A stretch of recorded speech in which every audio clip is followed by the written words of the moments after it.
Buenas tardes para todos. Buenas tardes, ya estamos de nuevo después de estos consejos comerciales, después de estos momentos de corte por acá. Gracias a toda la gente que están con nosotros conectados. Gracias al Coffee, gracias a nuestro invitado de hoy aquí en esta programación, La Voz de la Diáspora, por tu plataforma Latina 809. Gracias a la gente que están conectados desde Madrid, gracias a la emisora, más de 20 emisoras retransmitiendo nuestra programación, gracias a Radio Corazón Tropical, la 87.7 en la FM desde Madrid, gracias a nuestro gran amigo Ismael Production, que está con nosotros en sintonía en estos momentos, apoyándonos en su plataforma digital, que pueden entrar a www. A ver, Cherry, si el embajador puede poner el teléfono horizontal, a ver si se ve más grande en pantalla. ¿Está bien puesto? Sí, está bien puesto. Está bien. Muy bien. Está bien puesto. Perfecto. Perfecto, sí. Por la parte negra que tiene en la izquierda. Sí, sí. Sí. Oye, pero nuestro embajador Tony Raful estaba un muchacho todavía. Un chaval. Un chaval está ahí hay flow todavía que. Gracias. Bueno, vamos a darle la bienvenida a nuestro embajador, a ese poeta, historiador, ensayista, dirigente de nuestro partido Revolucionario Moderno y embajador en Italia. Embajador, buenas tardes, bienvenido. Buenas tardes, Tony Raful. La Voz de la Diáspora Dominicana. Buenas tardes a todos ustedes. Para mí es un honor participar en este programa, cuya actividad constante a nivel de los medios de comunicación es efectiva, tanto en la comunidad dominicana o en las comunidades dominicanas en Europa, como a nivel de trascendencia de los conceptos que se emiten aquí para edificación de la opinión pública. Así que para mí es un honor que ustedes me hayan invitado. Yo con mucho gusto, dentro de la coordinación que hemos hecho, participo en este tipo de eventos, de diálogo. Sí, señor embajador, después de tenerle tanto tiempo en sus actividades políticas en la República Dominicana, y un icono para nosotros y un ejemplo a seguir en la parte política, tenerlo por acá en Europa, tan lejos de lo suyo, ¿cómo se puede desenvolver? ¿Qué tan fuerte ha sido? ¿Había vivido antes aquí en España o en Europa, en Italia, en otros países? Sí, bueno, realmente yo hace muchos años estudié en la Universidad Complutense de Madrid. Estamos hablando en los años 70, éramos muy jóvenes. Todavía cuando yo creo que usted todavía no lo habían contabilizado, ¿no? En el centro. Sí, incluso yo coincidí con el compañero Atuey de Cans, que había concluido los estudios universitarios en Santo Domingo y estaba haciendo una maestría en la Universidad Complutense juntos.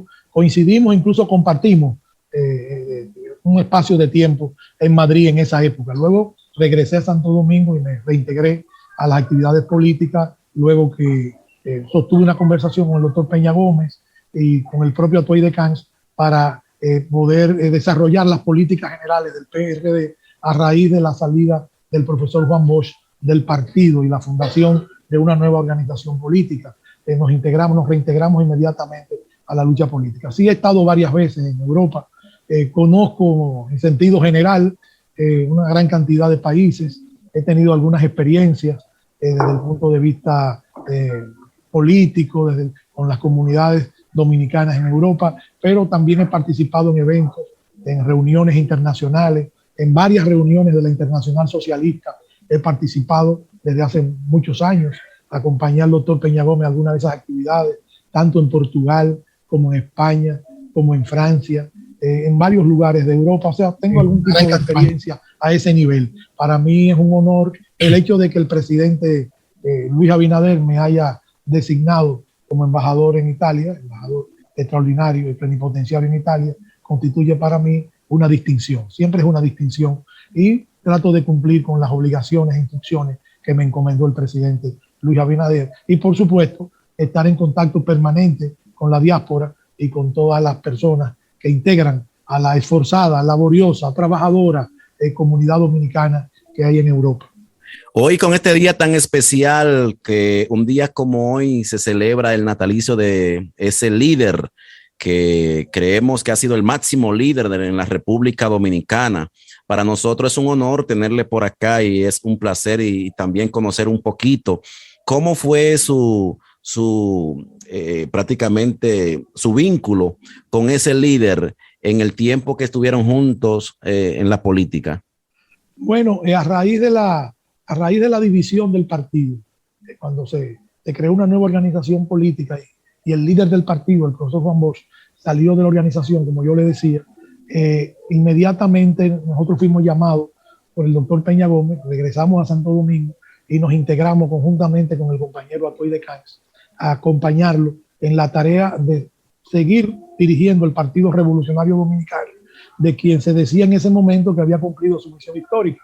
Muy por el contrario, la misión histórica del PRD todavía estaba pendiente, que era la lucha por la democracia, por la democratización del país, la lucha contra el terrorismo oficialista, la lucha contra la represión, el terror, la lucha por un régimen de garantías sociales, de justicia social, de libertades públicas. O sea, todo ese proceso fuimos a trabajar directamente desde entonces, junto al doctor José Francisco Peña Gómez. En ese proceso me correspondió a mí, le correspondió al compañero Atoy de Cans dirigir en principio el departamento, lo que hoy sería el Departamento de Comunicaciones o la Secretaría Nacional de Comunicaciones, pero entonces no había secretaría, se llamaba entonces Departamento de Prensa y Propaganda, era el viejo formato de la nomenclatura política de aquella época. Estamos hablando en los años 70, hace muchos años.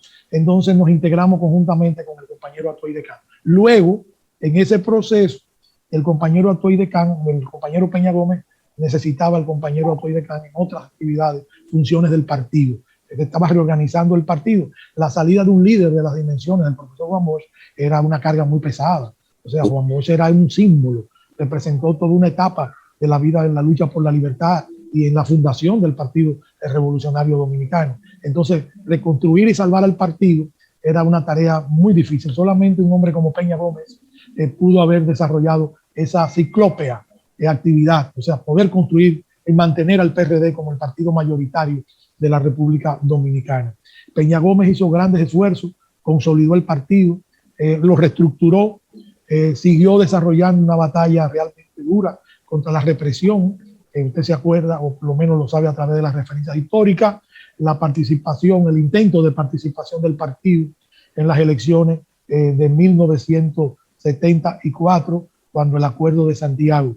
El Acuerdo de Santiago fue una coalición política ideada por Peña Gómez, que integraba a esa unidad tanto al Partido Revolucionario Social Cristiano, que era un partido independiente en ese momento, tanto al Partido Revolucionario Social Cristiano como al partido, el Partido Social Cristiano. Estaba también integrado en ese momento el Movimiento Popular Dominicano, que era una organización de izquierda, pero que estaba luchando contra la reelección del presidente Balaguer, contra la continuidad en el gobierno del presidente Balaguer. Ese era uno de los objetivos a través del cual se estructuró en ese momento esa gran unidad. Y el Partido Revolucionario, bueno, ya le había hablado, Social Cristiano. O sea, esa estructura, y el Partido Quisqueyano Demócrata. El Partido Quisqueyano Demócrata era el partido del general Wessel, que había sido sacado del país, deportado del país por el presidente Balaguer, acusado de conspirar contra el gobierno del doctor Balaguer. Entonces, esos tres partidos junto al PRD, conformaron lo que se llamaba el Acuerdo de Santiago. Así se llamó. Santiago. Que libró una gran batalla, pero que al final, faltando horas para las elecciones, el PRD tuvo que retirarse. El Acuerdo de Santiago no pudo participar. Se desencadenó una represión criminal a nivel nacional, los compañeros huyendo de las provincias, huyendo de la represión, otros caían presos, otros habían sido torturados. No habían condiciones para la celebración de elecciones, a pesar de que todas las evaluaciones electorales en ese momento decían que si habían elecciones, aún en condiciones mínimas, el PRD tenía todas las posibilidades junto al Acuerdo de Santiago de ganar las elecciones, pero aquello parecía que iba a haber un baño de sangre, porque las fuerzas represivas estaban lanzadas contra el movimiento democrático. Entonces, a partir de ahí, Peña Gómez, cuyo aniversario, precisamente un día como hoy, nació en la Loma del Flaco, José Francisco Peña Gómez, al frente del partido, reestructuró la organización y de 1974 a 1978, en un cuatrenio, el doctor Peña Gómez construyó un nuevo partido revolucionario dominicano.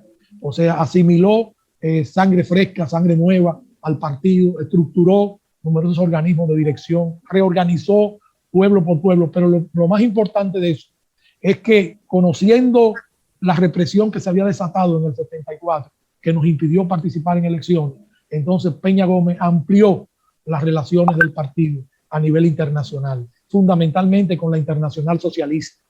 Hasta el liderazgo de Peña, el PRD no participaba de la Internacional Socialista. Es más, hasta el liderazgo de Peña, o sea, hasta la conducción del PRD con el liderazgo de Peña, prácticamente el Partido Revolucionario Dominicano no tenía vínculo efectivo con la comunidad democrática internacional. A partir de ahí, Peña Gómez logró que el PRD ingresara a la Internacional Socialista, desarrolló una campaña en Europa, en América Latina, en muchos lugares del mundo, de apoyo a las libertades democráticas, o sea, combatir al gobierno del doctor Balaguer para que el gobierno del doctor Balaguer respetara el libre ejercicio de las libertades políticas en la República Dominicana. Todo esto en medio de una represión terrible que continuó con bandas de malhechores al servicio de la política del Estado, del gobierno, y aún así la persistencia de Peña, el horizonte trazado por Peña Gómez, la unidad del partido sobre nueva base,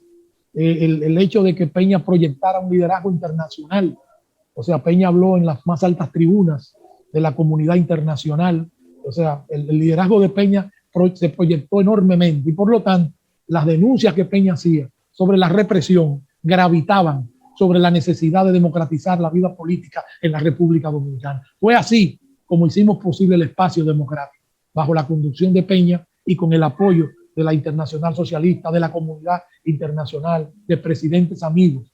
Toda esa comunidad internacional estaba respaldando al partido. Y así concurrimos a las elecciones de 1978 en grandes alianzas también electorales de los mismos partidos que habían participado en el 74, pero ahora ampliado a otras organizaciones también.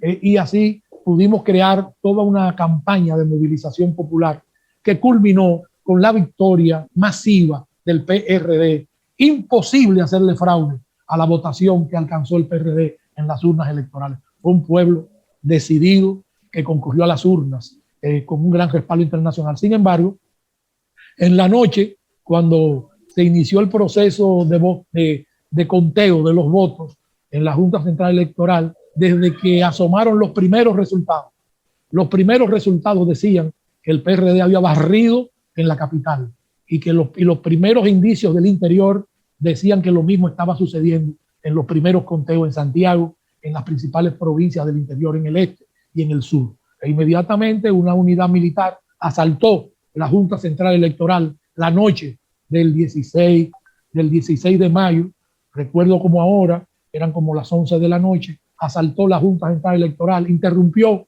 el conteo de los votos, cerró la Junta Central Electoral y estábamos entonces esa noche ante un virtual golpe de Estado contra la voluntad popular. Entonces inmediatamente Peña, tomando las medidas necesarias para evitar ser hecho preso, no sabíamos lo que estaba sucediendo, realmente unidades militares en las calles, inmediatamente creó una estructura organizada con todas las medidas de clandestinidad posibles en ese momento para dirigir la resistencia contra el intento de desconocer la voluntad popular. Amanecimos ese día en claro, tomando una serie de medidas y coordinando en todo el país con los compañeros para la resistencia, y amanecimos con carros de militares recorriendo la ciudad con banderas coloradas en la punta de sus fusiles, diciendo que el presidente Balaguer había ganado las elecciones. Con bandera colorada. Y la Junta Electoral amordazada, cerrada. Y ahí se desencadenó un movimiento a nivel internacional que Peña Gómez de alguna manera estimuló y dirigió.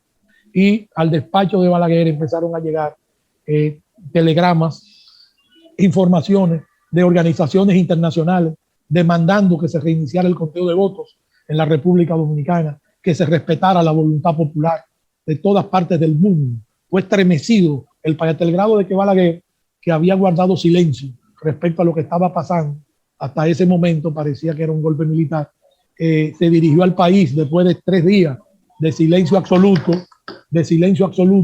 se dirigió al país y en ese discurso Balaguer dijo que su escritorio estaba lleno de telegramas y de cartas demandando el respeto a las elecciones, que él se comprometía en un proceso a definir para que se reiniciara el conteo de la Junta Central Electoral. Todo esto lo dirigió Peña Gómez, que fue el táctico genial de ese proceso.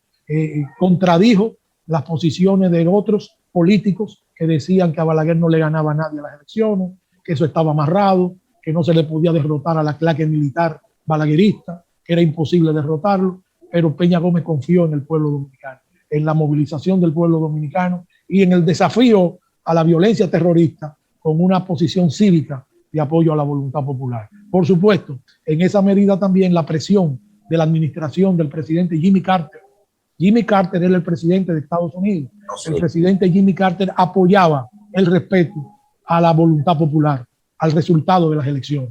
Esto no quería decir que Jimmy Carter estaba con nosotros, sino que demandaba el respeto a la voluntad popular. Ese era un factor con el que no contaban los que habían perpetrado el atentado contra las elecciones en 1978, porque generalmente los norteamericanos apoyaban la permanencia de Balaguer en el poder como consecuencia de la Guerra Fría, por el enfrentamiento que había con el comunismo y este tipo de cosas. Pero estaba muy claro que ya no era un enfrentamiento con el comunismo, era un enfrentamiento con la libertad, con la lucha por la democracia en la República Dominicana. Y la administración Carter era precisamente una administración que se diferenciaba de las otras administraciones existentes en la política, en el gobierno americano, porque era liberal, era más democrático, o sea, no compartía los puntos de vista, digamos, más trazados, más guerreristas de la política norteamericana. Entonces, en ese proceso también Peña había recibido el apoyo de todos los países, de todos los partidos de la Internacional Socialista, el mundo entero,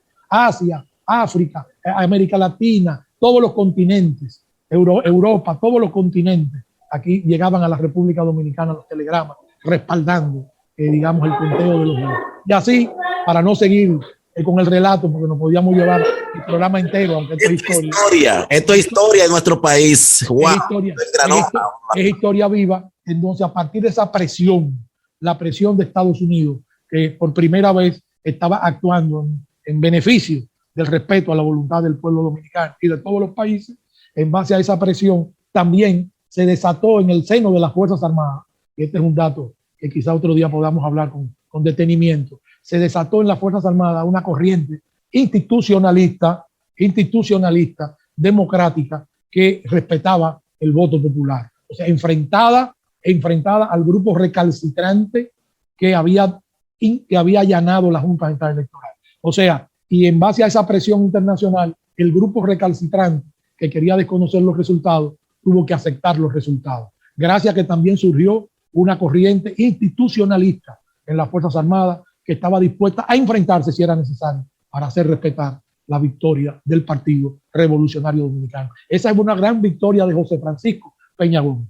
Esa fue la gran victoria de ese táctico genial que se llamó Peña Gómez, que cortó el ejercicio ilimitado de gobierno que había instaurado el presidente Balaguer en la República Dominicana. Esa es más o menos la historia de ese proceso.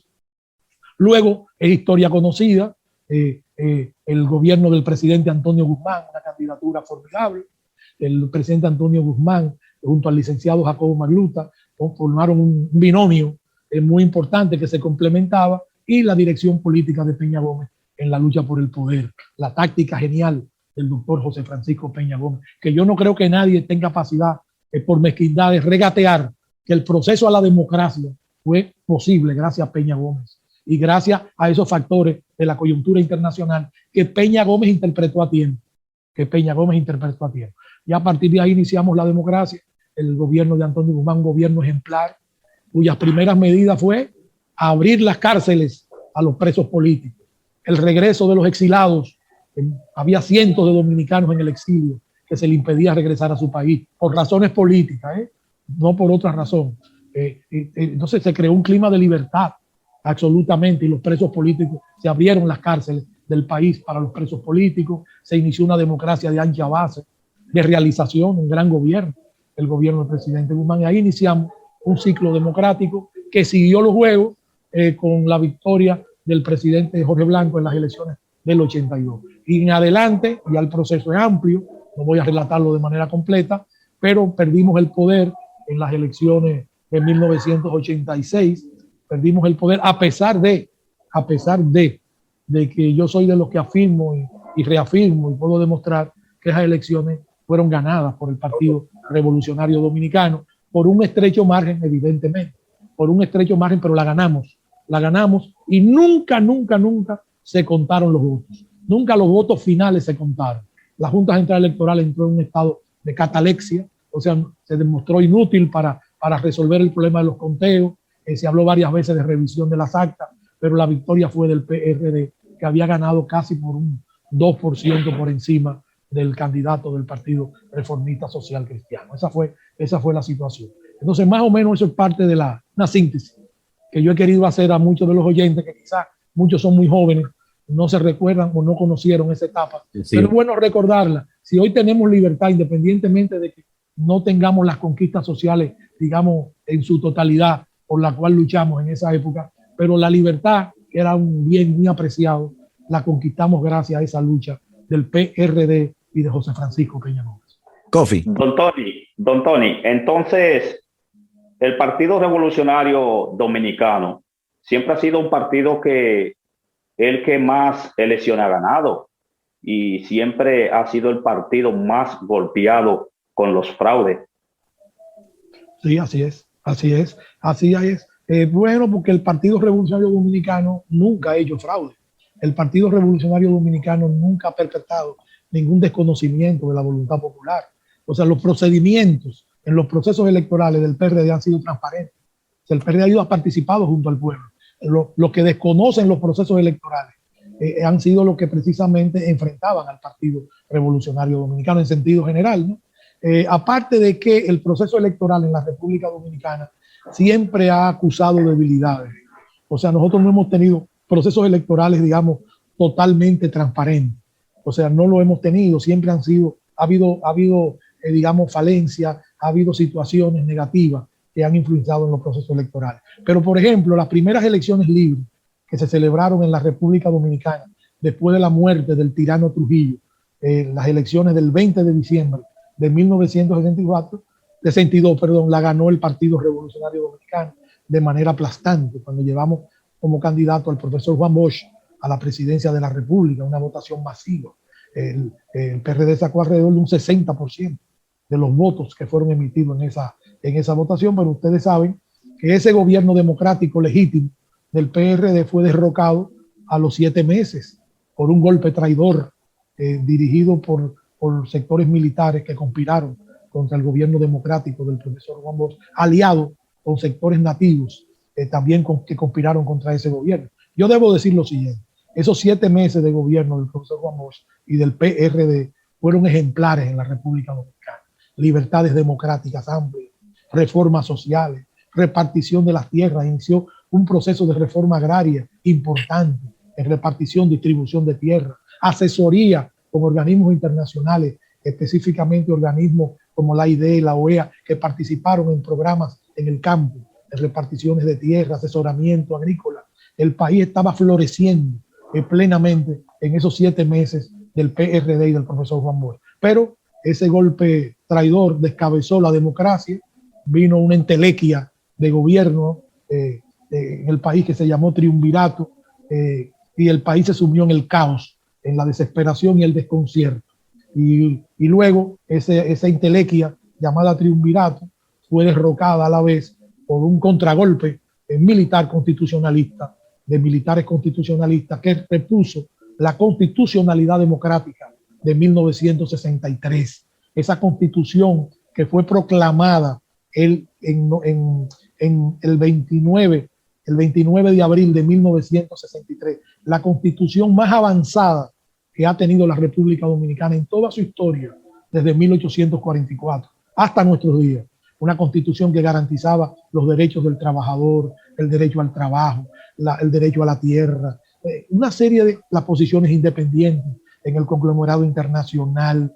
Una constitución que igualaba los derechos de los dominicanos frente a la ley.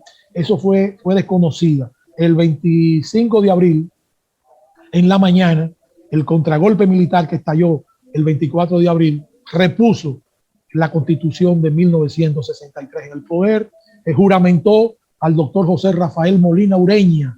¿Por qué al doctor José Rafael Molina Ureña? Y esto es historia, amigos que me están oyendo, y es bueno que la sepan los que están en política. Repuso a la Constitución del 63 porque el profesor Juan Bosch estaba en Puerto Rico exilado y no pudo regresar a tiempo. Había problemas para su regreso.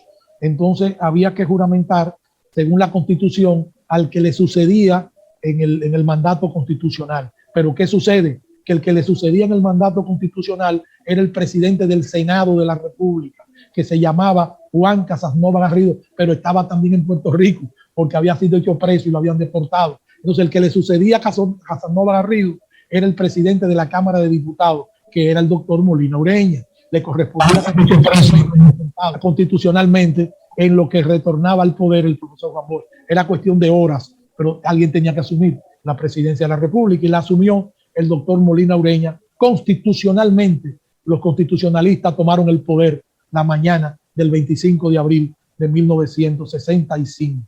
Lo que sucedió después es una larga historia. No puedo abusar del tiempo de ustedes, pero es una larga historia que luego se culminó, lógicamente, con la resistencia de un grupo golpista militar atrincherado en la base militar de San Isidro, que desconoció la constitucionalidad, ametralló al pueblo, desconoció el movimiento constitucionalista y prácticamente obligó a los constitucionalistas, a Molina Ureña y al grupo que estaba en el gobierno a buscar refugio, y que provocó un nuevo gobierno constitucionalista encabezado por el héroe de abril, el legendario, el inmortal Francisco Alberto Camaño Díaz. Hasta ahí quería sintetizar. Gracias. Muy bien, gracias, don Tony. Don Tony, ahora nos vamos un poco a la actualidad. Perfecto. Hemos hecho un relato de una historia muy importante en la política dominicana. Como usted acaba de decir, a todos nuestros seguidores y a todos los políticos que nos siguen, algunos no estábamos empapados de esa historia política que usted nos ha narrado aquí, muy importante, la cual en nuestra organización política deberían de haber de vez en cuando esos temas de orientación política para los dirigentes, simpatizantes y militantes, que es muy importante. Y reabrir la escuela política del partido, incluso a nivel internacional. Exactamente. Hacer un gran instituto de formación aquí en Europa. Estoy hablando de Europa porque estamos en Europa, ¿no? Pero también se abriría... Usted como nuestro embajador, usted debería de manejarse para hacer esas gestiones. Yo soy un soldado del partido.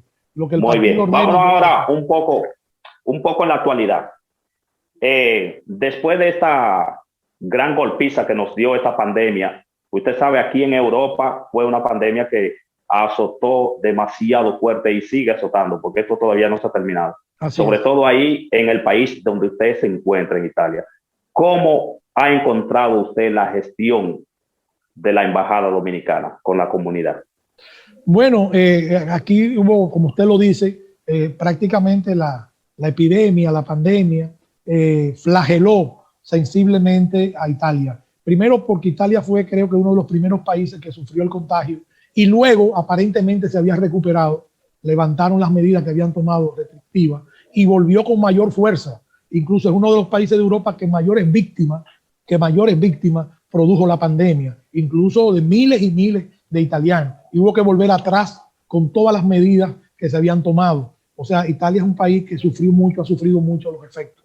Lógicamente, ahora estamos en una etapa diferente en que gran parte del contagio ha ido reduciéndose o ha sido controlado en gran medida. Pero quedan los efectos de la misma y todavía hay algunas medidas que están vigentes, que todavía permanecen para preservar la salud en este caso, de los italianos. Entonces, yo creo que aquí se tomaron algunas medidas muy buenas, muy importantes, que se han ido superando. Yo espero en España, yo veo que en Europa también, yo espero que eso continúe evolucionando de manera positiva para preservar la vida de la gente, que es lo más importante, como decía el doctor Peña Gómez. Primero la gente y luego hablamos. O sea, yo creo que eso es muy importante. Yo creo que eso hay que tomarlo en cuenta y que hay que colaborar. La embajada lógicamente ha tenido un gran sentido de orientación. Me estoy refiriendo desde el momento en que yo llegué aquí, ¿no?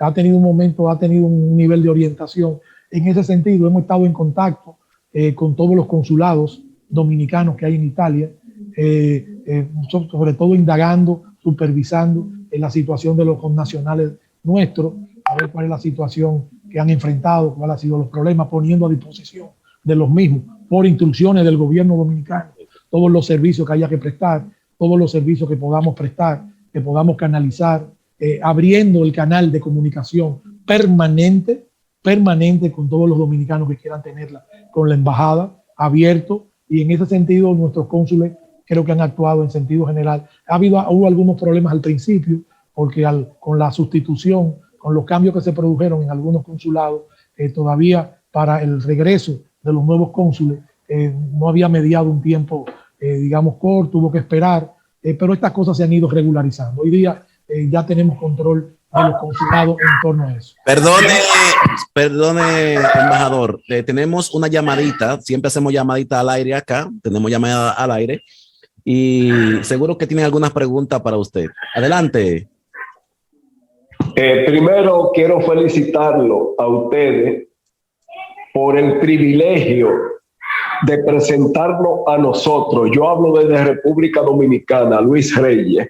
Gracias, una Luis. Leyenda como Tony Raful de la política dominicana. Eso es lo primero que quiero felicitarlo. Por otra parte, felicitar a nuestro embajador, que yo me encuentro bien representado en Italia con una persona como él, ejerciendo la presencia de nuestro país en Italia. Por otra parte, líder, Tony Raful, quiero preguntarle, ya que tenemos tanta pérdida de valores en el mundo y en nuestro país, que es a lo que me refiero, ¿cuál es la táctica que usted ha usado primero para mantenerse tan joven como está? Y iba a hacer la misma pregunta, me robaste la pregunta. Y segundo, para sobrevivir a tantas situaciones de convulsiones en la parte política de nuestro país, y de usted no se dice un acápite de que usted ha hecho ni de que usted dijo. Buenas tardes, pero la respuesta, líder. Gracias, Luis. Cómo no, muchísimas gracias por esos elogios. De verdad, compañero, un abrazo firme, solidario y fraterno. Usted sabe que siempre estamos para servir. Bueno, en cuanto ya a la pregunta que usted me hace, yo siempre he sido comedido en el ejercicio de vida. Me refiero, por ejemplo, a los elementos clave que son los que determinan a veces la salud de una persona. Por ejemplo, yo desde hace muchos años soy lo que llaman vegetariano. O sea, yo llevo un régimen muy estricto de alimentación. Esa ha sido mi vida desde muy joven. O sea, llevo un régimen muy estricto, nunca como en exceso. Por lo general, de las 3 comidas del día o de los 3 horarios de comida, de ingestión de alimentos, solamente utilizo 2. O sea, me mantengo más bien en forma, ¿no? Hago ejercicio moderado, porque no creo en los excesos. Creo que los excesos desgastan y el cuerpo se desgasta cuando uno excede la capacidad de desarrollo. Entonces hago ejercicio, me muevo, me movilizo, estoy en contacto con todas las teorías y tesis que hay sobre salud generalmente, y me llevo de esas cosas, de las cosas que oigo y escucho, y por supuesto quien me ha proporcionado eso ha sido Dios. O sea, me ha dado hasta ahora una salud, hasta hoy, una salud realmente positiva, muy buena, muy buena. Espero seguir con vida para servir y seguir orientando y transmitiendo conocimiento a la comunidad dominicana, a los compañeros y a todo el que considere que yo puedo ser útil en algún momento. Gracias por los elogios. Sí. Amén, y que así sea. Gracias. Tenemos hace aproximadamente 20 días, estuvimos en esta misma programación a su querida hija, Farideh Raful, y ha sido una persona que desde un inicio en la política ha sido elogiada no solamente por el partido a la cual pertenece, sino por otros partidos. y también así vimos que fue una persona que atacó mucho al gobierno de turno en aquella ocasión en cuanto a los precios, que cómo estaban los precios, cómo estaba la gasolina, cómo estaba esto. No le voy a hacer la pregunta a usted porque yo sé que esa pregunta ya se la hicimos a ella y debemos hacerse a la persona indicada. Pero, ¿cuántos hijos usted tiene? Yo me voy a ir por allí. ¿Cuántos hijos usted tiene con esa brillante profesión, con esa brillante dedicación? Con esa herencia. Con esa herencia que le siguen. Me gustaría saber, ¿y en dónde, en qué posición están? Gracias. Yo tengo 6 hijos. 6 hijos, 2 hembras y 4 varones. Hay una gran parte de ellos ejercen el derecho. Ejercen el derecho en la República Dominicana. El caso de Farideh es muy especial porque Farideh se convirtió en el símbolo de la oposición a los gobiernos del PLD en el pasado cuatrenio. Fue la voz más alta, digamos, políticamente hablando, en la Cámara de Diputados. Sí, se convirtió prácticamente en una bandera de lucha de todas las fuerzas opositoras de la República Dominicana y defendió los valores de la dominicanidad y los valores nacionales, haciendo crítica a lo que entendía y entendió el partido, que eran las posiciones erráticas de los gobiernos del PLD, pero específicamente del gobierno del presidente Medina. Entonces ahí se convirtió en una bandera de lucha y lo demuestra el éxito que obtuvo en las elecciones, una de las candidatas más votadas, incluso derrotó a los 2 candidatos que se le oponían juntos, o sea, en votos. Le ganó a los 2 juntos, contando los votos de los 2 candidatos a senadores que le enfrentaron, ya lo derrotó a los 2 sumando los votos. Eso determina que caló profundamente en el alma popular. O sea, yo me siento, en el caso de Farideh Raful, muy orgulloso. Por supuesto, el hecho de que sea hija mía, que yo me identifique y que yo siempre la voy a defender en todas las circunstancias, no significa que ella no tenga pensamiento propio. Ella tiene pensamiento propio, ella razona, ella estudia, ella elabora su juicio. O sea, ella no obedece lo que yo le digo, ella elabora su propio pensamiento. Lo que pasa es que por lo general siempre estamos identificados, o sea, siempre coincidimos, pero yo respeto mucho su libertad. O sea, yo creo mucho en eso, pero creo que ella ha sido un ejemplo, digamos, de desarrollo ideológico y mental, de todo lo que nosotros heredamos del PRD. Y tenemos en la breve vida, digo breve porque son pocos años, en la breve vida del partido, de nuestra organización, pienso que Farideh es uno de los frutos más importantes, más valiosos que ha dado la lucha política por su relativa juventud y por la forma en que encaró todos los procesos. Por eso se convirtió en un fenómeno popular y por eso ha sido la persona más atacada por los grupos del Partido de la Liberación Dominicana. De tal manera que a Farideh le tienen toda una cadena de personas que trabajan solamente para responderle a ella cada palabra que ella dice. Es increíble. Yo no había visto en mi vida política, y lo estaba analizando con unos amigos, yo no había visto en mi vida política una persona que concitara una adversión tan concentrada de un exgobierno, de funcionarios de un exgobierno, que constituyen una maquinaria pagada, que ella puede decir, hoy es domingo, y a los 5 minutos, pagado incluso con cuenta que usted se da cuenta que están acabadas de hacer, con apenas 10 seguidores, para responderle. O sea, la han convertido en un fenómeno popular. Ninguna persona se convierte en líder o tiene liderazgo si no es porque muchas lo apoyan y muchos lo niegan. O sea, el que está bien con todo el mundo no se convierte en líder. No. O sea, los líderes son contradictorios. Así es. Los líderes provocan contradicción. Por eso se convierten en líder. Por eso Peña Gómez era amado y querido por el 55% de la población. Pero la otra mitad tenía animadversión contra él. O sea, es una situación que generan los grandes liderazgos. Nada más tiene que estudiar la historia contemporánea. El que lo quiere todo el mundo no es líder de nadie. No es líder de nadie. Es cierto. ¿Cómo puede hacer la política hoy que en aquellos tiempos que usted hizo política, señor Rafael? Bueno, ahora por lo menos no nos matan.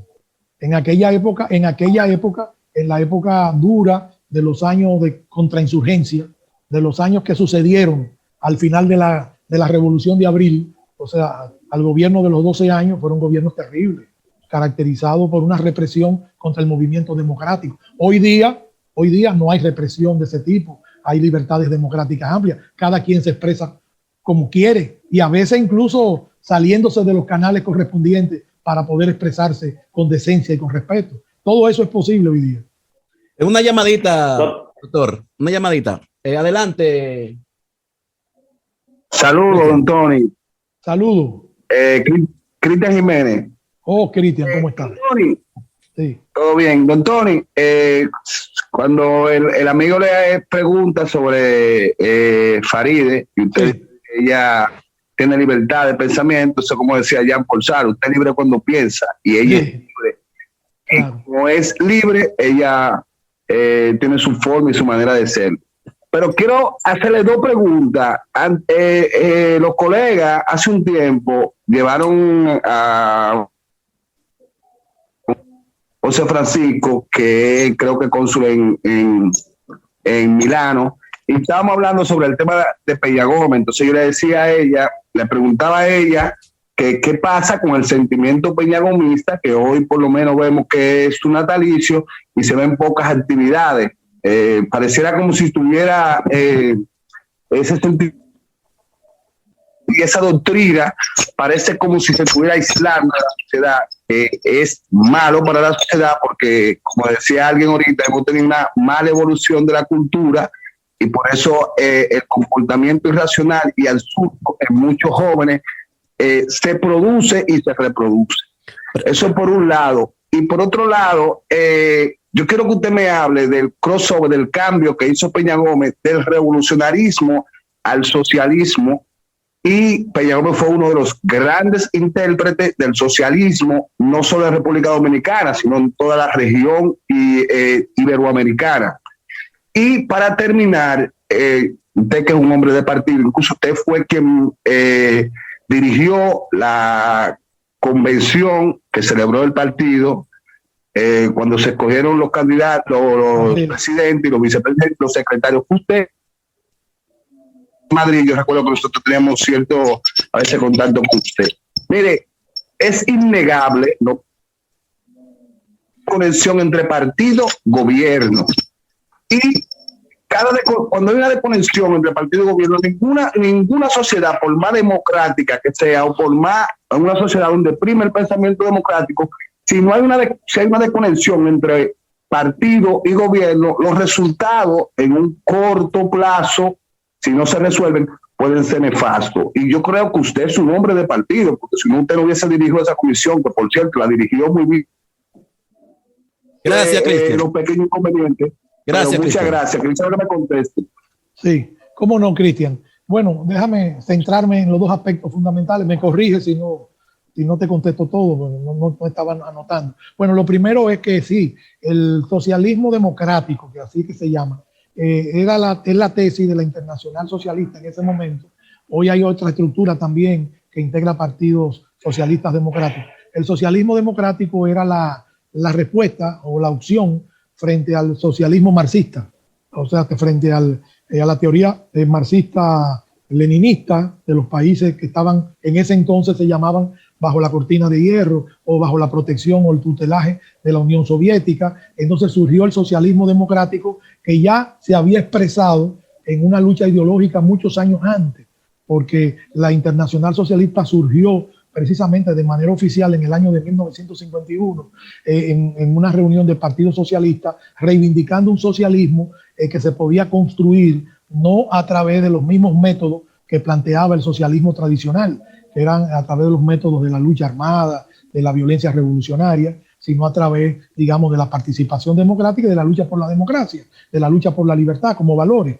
Entonces, el PRD fue aceptado en la Internacional Socialista y tuvo un papel decisivo en ese proceso. Peña Gómez integró incluso a los líderes democráticos de América Latina, que no participaban de la Internacional Socialista, y lo integró a todos en ese proceso de la Internacional Socialista y llegó a ser uno de los líderes de la Internacional Socialista a nivel mundial. Yo recuerdo, y esto lo digo como una anécdota solamente para ilustrar el apoyo y el que tenía Peña Gómez en la Internacional Socialista.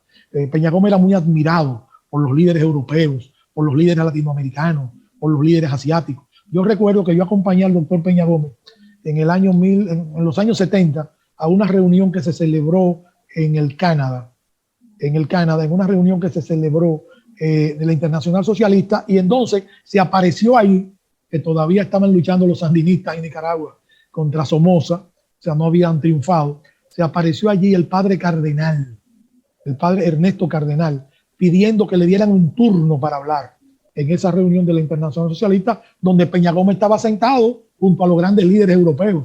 Y yo recuerdo que los líderes europeos se negaron a darle el turno al padre Cardenal porque ellos tenían cierto resentimiento, resquemor, en el entendido como que el Frente Sandinista era comunista, todavía había algunas diferencias.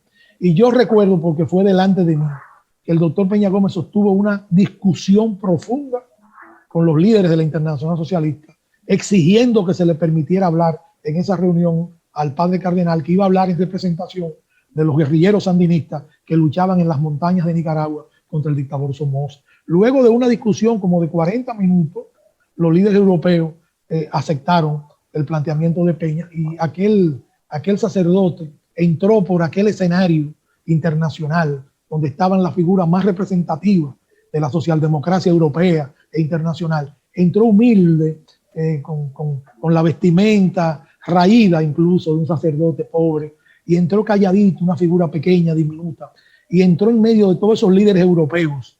Y cuando ese hombre habló allí, la Internacional Socialista terminó apoyando la lucha del Frente Sandinista contra Somoza, y eso lo logró el liderazgo de Peña Gómez. Con esto quiero decir cómo Peña Gómez era tomado en cuenta en sus opiniones por ese liderazgo internacional.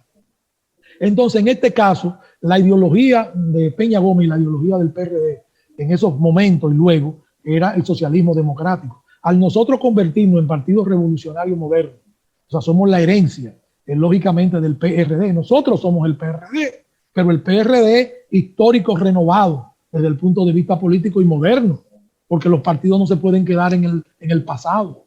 Las ideas cambian, las ideas pueden renovarse, las estructuras también se modifican. Hoy día, por ejemplo, no existe la Unión Soviética, ya ustedes ven el conflicto que existe Rusia, pero eso es otra cosa. No existe la dictadura rusa del comunismo, en el caso ni existe el campo socialista. Es otra recomposición hegemónica internacional, y las alianzas más insólitas se dan hoy día entre países que ayer eran contrarios. O sea, entonces el pensamiento político ideológico también evoluciona para adecuarse a los cambios que se han operado en las relaciones internacionales. Entonces eso está sucediendo en el mundo de hoy. No voy a entrar en ese tema porque nos tendríamos que llevar varios programas para explicar nuestra posición, pero sí quería decirle que en el Partido Revolucionario Moderno está vigente el principio de una sociedad democrática, amplia, tal como la pensó y la proyectó Peña Gómez en el concepto de socialismo democrático. Luego hizo otra referencia, el compañero, ahora no lo retuve, hizo otra referencia, él se refería al hecho del partido, de la disonancia entre gobierno y partido. Más o menos eso fue lo que quiso decir. ¿Cómo voy a hablar de eso? Mire, el asunto es el siguiente. El presidente Luis Abinader, para mí, es un hombre muy convencido del papel histórico que está desempeñando. Él ha tomado el poder en la República Dominicana en medio recibió el poder de la peor administración jamás conocida en la historia dominicana desde 1844 a nuestra fecha. O sea, nunca había habido una administración tan desastrosa como la que heredó el presidente Abinader. Y el presidente Abinader desde el primer día dinamizó la economía dominicana. Desde el primer día reactivó los centros nodales del desarrollo económico y social, por supuesto, de manera primaria. E inmediatamente ante el COVID. O sea, nos crea del principio una dificultad esencial. Y a pesar de eso, el presidente Abinader siguió hacia adelante con una serie de proyectos y planes, modificó, transformó la justicia dominicana. O sea, le quitó el sello de que la justicia sea gobernada por el poder, sino que la justicia sea realmente independiente, y está tratando de institucionalizar la justicia independiente en la reforma constitucional. Inició todo un proceso, reactivó algo increíble la economía dominicana. Ahí están los datos internacionales, la reactivación. O sea, empezó un proceso de lucha para poder reconstruir el aparato que había sido inficionado, no solo por la corrupción, sino por la incapacidad del poder que él heredó.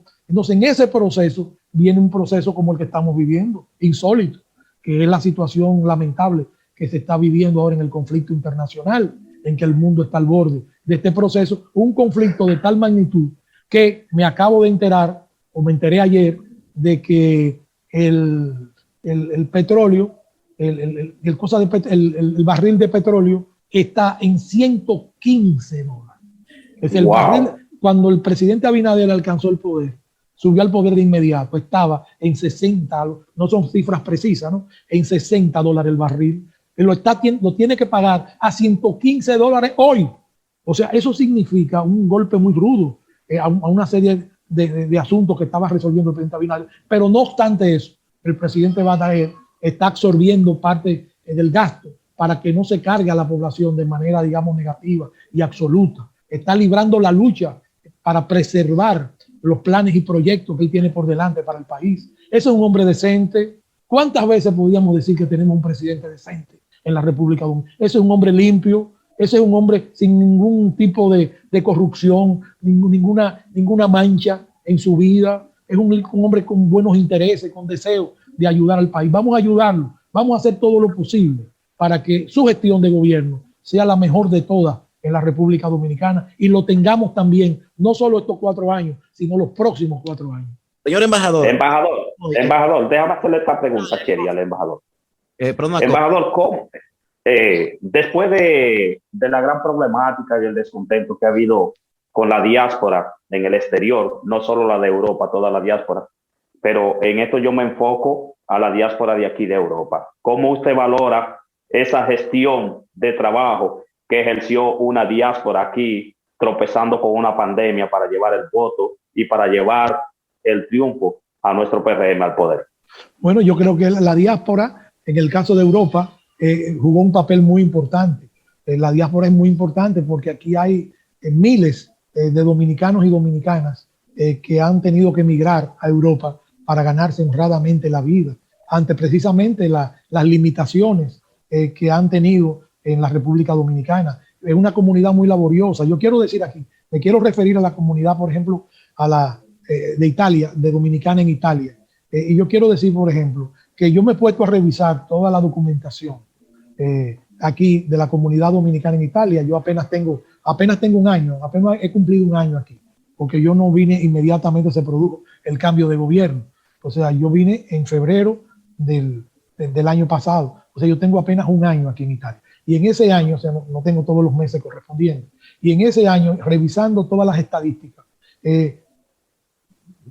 lugares por lugares, o sea, ciudades por ciudades, donde está la mayor parte de los trabajadores y trabajadoras dominicanas en Italia, me he dado cuenta que hay prácticamente cero delincuencia, mínima delincuencia. O sea, los dominicanos tienen un comportamiento ejemplar. O sea, los dominicanos en su mayoría gente humilde, trabajadora, laboriosa, con deseo de progresar.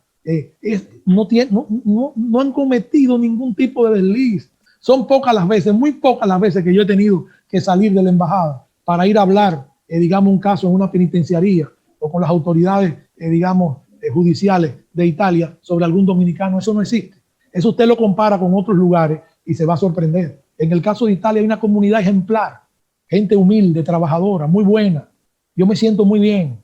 Nosotros celebramos encuentros a través incluso de la participación de la iglesia periódicamente con la comunidad dominicana. Hacemos misas masivas en las que participan los sectores más representativos de la comunidad. Visito lugares en el interior de Italia. Estoy en contacto permanente porque las puertas están abiertas aquí para la comunicación.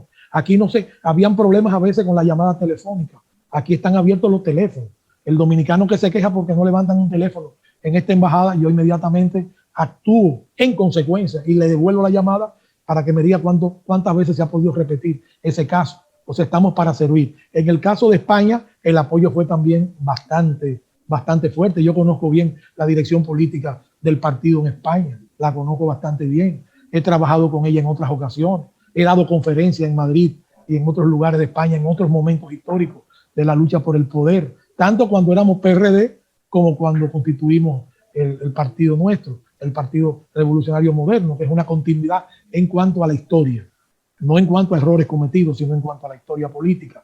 Entonces, en ese sentido, es una comunidad laboriosa. Yo creo que trabajó bastante, aún en las peores condiciones posibles. No había condiciones para el desplazamiento, activo, habían limitaciones económicas, hubo muchos problemas. Embajador, le tengo dos preguntas. Ya para concluir, y sé que usted tiene su tiempo limitado también, como todo. Primera pregunta es, más que pregunta, es que no le está pasando lo mismo que a usted, al embajador, nuestro embajador que tenemos aquí, Juan Bolívar Díaz, que estamos trabajando y tenemos, no sé si usted sabe que tenemos estuvimos casi un mes, lo que era en primera plana, con la banda Callejeras, 2 muertos, incluso un menor de edad de 15 años. Y él está trabajando en base a eso. Lo estuvimos la semana, van a ser 15 días aquí. Y esta parte es muy diferente a la parte suya en Italia. También la población de aquí es muy diferente a la de Italia. Pero también quiero que usted me haga un poco de análisis, qué va a pasar o qué puede pasar con nuestro país, nuestra política y lo que está sucediendo con Ucrania y Rusia, a su punto de vista. Bueno, habría que dividirla en 2 partes, ¿no? Porque primero tocó el caso de España. Sí, 2 partes. Por eso dije dos puntos. En el caso de España, ¿usted quiere mi opinión sobre la situación actual de los... No, solo le quería decir esa parte que incluso estuvimos siendo viral sin darnos cuenta. Sí. Bueno, no quisimos, voy a rectificar aquí, no quisimos en ningún momento hacerle daño con esta entrevista, igual que usted libremente se expresó. No, yo lo sé. Se manipuló la entrevista, cosa que después... Sí, que hay que lamentar porque hay que lamentar mucho la situación de él. El embajador Juan Bolívar Díaz, ustedes lo conocen, sí, señor. Fue uno de los periodistas, incluso a nivel de medios de comunicación, de prensa escrita, que libró una lucha más intensa por el desplazamiento de la estructura gobernante del PLD, del gobierno. Lo libró incluso arriesgando su condición de periodista, empleado, y lo hizo realmente como una colaboración a sus principios democráticos. Él no pertenece al PRM, o sea, él no tiene compromiso con el partido desde el punto de vista de militancia. Él pertenece a un sector independiente que colaboró con nosotros y que venía colaborando hacía tiempo.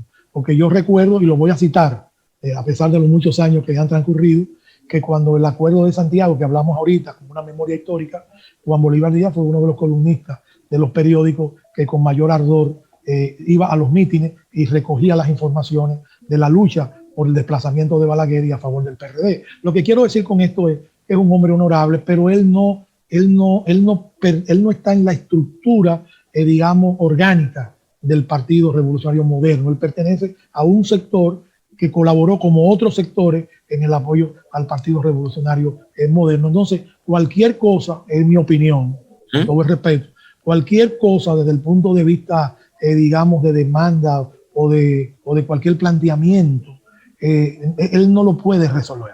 O sea, él no está en condiciones de resolverlo. No, él maneja los asuntos diplomáticos, los asuntos que tienen que ver con la embajada, su condición de jefe de misión en España. Es su gran responsabilidad y mantener el nivel con el nivel que él se ha manejado siempre respetuoso. Pero ya a nivel interno, ya él no puede entrar en ese tipo, de atención, de reclamo, porque él no lo puede resolver. Él no está, o sea, él no está dispuesto, no tiene una disponibilidad para eso. Eso es lo único que yo puedo expresar. Sí, pero fue que no dijo feo, doctor. Fue que dijo que si no. No, pero él aclaró después. Que si nombraban a un PRMista. No, bueno, pero eso. Estuvo feo. Pero no lo tomen en cuenta, porque se lo digo con toda sinceridad.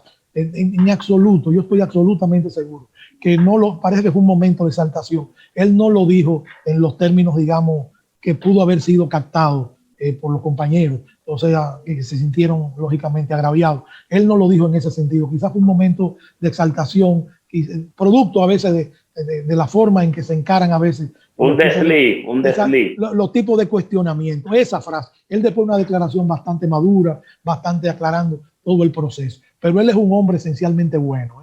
Yo lo conozco muy bien desde hace muchos años. Nos acompañó conjuntamente al doctor Peña Gómez, a todos nosotros, a Tuey, a todos, en las caravanas que hacíamos. Y él es un hombre de sentimientos nobles, y de mucho apoyo al país. Jamás creo que haya querido herir a ningún compañero. Lo que pasa es que a veces el lenguaje nos atrapa, nos distorsiona y a veces nos salimos de contexto. Y la base que está sensible porque exacto. La base no tiene... Pero yo le pido a la base, yo le pido en mi condición de dirigente a la base que eso lo tome, que tome la declaración posterior que él dio, y vamos a tratar de ver si yo voy a España también un día de esto y podemos hacer una reunión todos con él, y cualquier tipo de cosa que quede pendiente la resolvemos entre todos nosotros. Eso está muy bien. Muy buena iniciativa. Juan Bolívar es un gran hombre y los compañeros de España son grandes compañeros y tienen muchas razones. Yo me comprometo a visitarlo a ustedes y a reunirme con todos ustedes y a servir de emisario en cualquier planteamiento que ustedes quieran hacer, porque yo me identifico con ustedes. Gracias. Muchas gracias. Embajador, ya por último. No quiero la opinión de él cuanto a Ucrania. Un momento. Perfecto. Sí. Perdona, mire, ese es un asunto muy complejo, evidentemente complejo. No es la lucha que nosotros conocíamos anterior, que era la lucha, digamos, del llamado campo socialista, de la Unión de Repúblicas Socialistas Soviéticas y de todos los países bajo la jurisdicción comunista, a la lucha de hoy. Hoy ya la Unión Soviética no existe. Ustedes saben que quedó desintegrada luego de las reformas que se hicieron después de la caída del muro de Berlín en la década del año 90. Ahí se produjo todo un cambio, una transformación total en la recomposición territorial. Pero Rusia sigue siendo una gran potencia, con grandes territorios, con grandes riquezas, con grandes poderes. El problema con Ucrania es un problema histórico, entre Rusia y Ucrania. Problema que tiene raíces históricas profundas. Habría que dar una revisión del proceso de cuál es el problema con Ucrania. Sin embargo, el argumento que enarbola Putin, el argumento que enarbola Putin en la confrontación con Ucrania es que Ucrania había hecho su solicitud de ingreso a la organización del Tratado de la Alianza Norte de la OTAN. Y Rusia señala que la OTAN tiene rodeada prácticamente a Rusia de bases militares, de operaciones que podían poner en peligro la estabilidad política de Rusia. Ahí es que se sintetiza el problema básico, claro, aparte de otros problemas históricos que hay allí. O sea, ese es un problema muy complejo que yo creo que nosotros no debemos bajo ninguna circunstancia tener otra posición que no sea la lucha por la paz, la lucha contra la guerra, la lucha contra la agresión contra cualquiera que la cometa, que debemos servir más bien de mediación y no tomar partido en ese tipo de confrontación que tiene unas raíces extraordinariamente remotas, pero que ahora se ponen de manifiesta con el asunto de la custodia de las fronteras rusas, del problema de Ucrania, quizá de algunos pronunciamientos que hizo Ucrania en relación con la política contraria a Rusia. O sea, todo este problema es un problema que debe ser analizado en otro escenario, pero a nosotros no nos corresponde. La mejor posición la asumió el presidente Abinader, el gobierno de República Dominicana, que señaló de manera pública en el campo internacional su oposición a la guerra y que no debía obstruirse, digamos, el territorio de ningún otro país. Sobre todo a nosotros, que no nos luce, que hemos sido víctimas de intervenciones extranjeras. Desde el inicio de la independencia nacional, fuimos invadidos por Haití en 7 ocasiones. Fue invadida la República Dominicana. 7 ocasiones por Haití. Nunca hemos invadido Haití. Después fuimos invadidos por España, que atropelló la soberanía nacional dominicana y anexaron la República de España gracias al traidor de Pedro Santana. Luego fuimos invadidos por tropas norteamericanas. 2 veces. 2 veces fuimos invadidos por tropas norteamericanas, de 1916 a 1924 y en 1965. O sea, nosotros hemos sido heridos cada vez que un país pequeño es herido por intervenciones extranjeras. O sea, que a nosotros lo que nos luce es defender la paz, nuestra oposición a la guerra y el respeto a las naciones. Esa es mi opinión sobre el proceso. Gracias. Bueno, antes de que se marche nuestro embajador, aquí yo tengo un pequeño escrito que me envió uno de nuestros radio escucha, la cual dice que en el discurso de nuestro excelentísimo presidente, él valora a la diáspora, porque la diáspora somos una de las partes de la inyección económica en nuestro país, que inyectamos casi el 50%. Así es. Por las remesas y todo eso. Entonces, con el descontento que se ha creado por la base tanto del exterior, la del exterior, digamos, hablamos en general, se ha sentido huérfana, se ha sentido dolida, porque han salido hasta falacias de compañeros, funcionarios, que han visto como el voto de la diáspora insignificante, la cual la diferencia del trabajo en campaña a la diáspora, a la de República Dominicana, aquí un voto vale por 100 en República Dominicana. ¿Por qué? Le explico esto.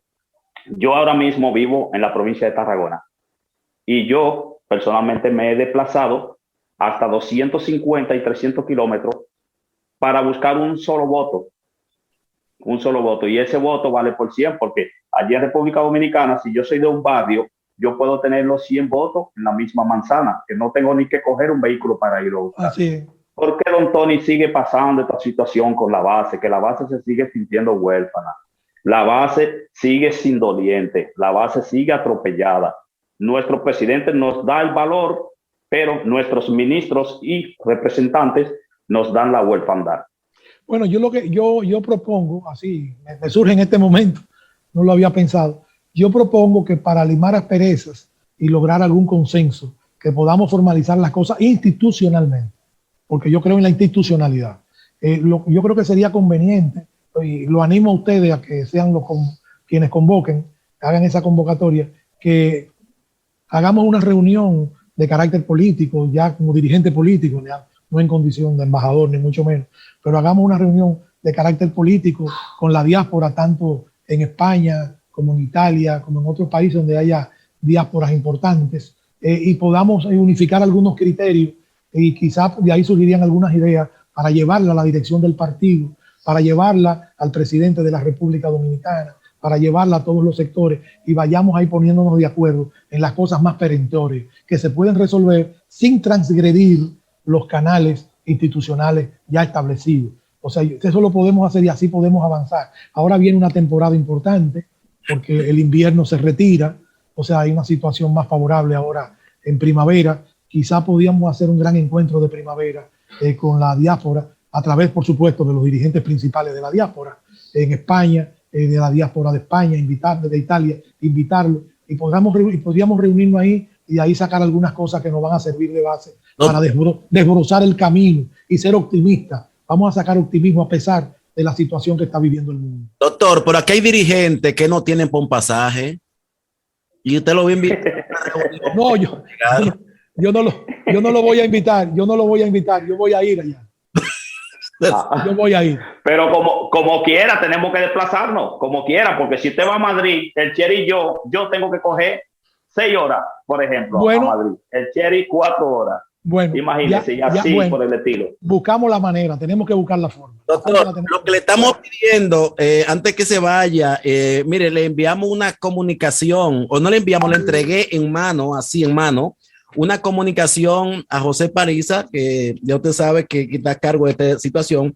Igual le entregué una copia igual a Lins. Al embajador. No, a Lins, y una al embajador, ahora cuando estuvimos allí en su oficina, y le entregamos una al cónsul de Madrid también. Solo le estamos solicitando al gobierno, al presidente de la República, Paliza, quien tenga que ver con esto, que nos tome en cuenta estos medios de comunicación que éramos muy buenos en campaña y nos van a tener que necesitar de nuevo. No le pedimos que nos dé ni al COFI ni a mí que nos dé un nombramiento, que nos tomen en cuenta en esa publicidad que se están repartiendo a los mismos PLDistas que hicieron 20 años de campaña y de bocina al PLD. Que nos den una pequeña cuota y no sabemos cómo nos pueden responder. Vamos a hacer lo siguiente. Mándeme copia de esa documentación. Mándemela, pero que me llegue. Sí, señor. Mándela con una persona que me la entregue, usted me la manda por la vía que usted considere más directa. Sí, mándeme copia de eso. Yo me comprometo con ustedes a hablar con el compañero Paliza. Yo tengo que ir a Santo Domingo, no sé la fecha exacta, pero creo que dentro de cierto tiempo. Y entonces yo me comprometería a hablar con el compañero Paliza y espero, si hago esa gestión, traerle buenas noticias. Gracias. Gracias, doctor. Dígale a Paliza y a Carolina que cojan los teléfonos, que aquí la diáspora lo queremos, a ellos que lo queremos. La diáspora están pidiendo entrevista con ellos y ellos deberían de contestarnos. Se lo voy a decir, me convierto en un emisario de ustedes a partir de este momento. Muchas gracias, don Tony. Gracias a ustedes por la cortesía y el honor de haberme invitado. Y usted ve que interrupción entre este programa, no ha habido interrupción en un momento ni un segundo. No. Publicidad. No. Es que estamos sin publicidad. Hay que auxiliarlo, pero rápidamente. Gracias, doctor. Muchas gracias a ustedes. Muy amables. Gracias. Hasta la próxima. Bueno, excelente. Bueno, excelente. Cherry, este hombre nos ha dado una cátedra. El teléfono estaba lleno, el teléfono estaba que no podíamos, pero no pudimos darle más oportunidad al teléfono, porque le pedimos de un inicio que nos llamen temprano, señores, llamen temprano. El teléfono todavía está sonando, déjame desconectarlo. Todavía está sonando. Yo solo te digo que este hombre nos ha dado una cátedra histórica que está sonando. Los políticos, los dirigentes, militantes, simpatizantes han quedado con la boca abierta. Te voy a interrumpir, vamos con esta llamada, a ver qué nos va a decir después que se fue el embajador. El embajador. No. Buenas tardes, ya yo no voy a decir nada, Cherry, porque ya... Ay.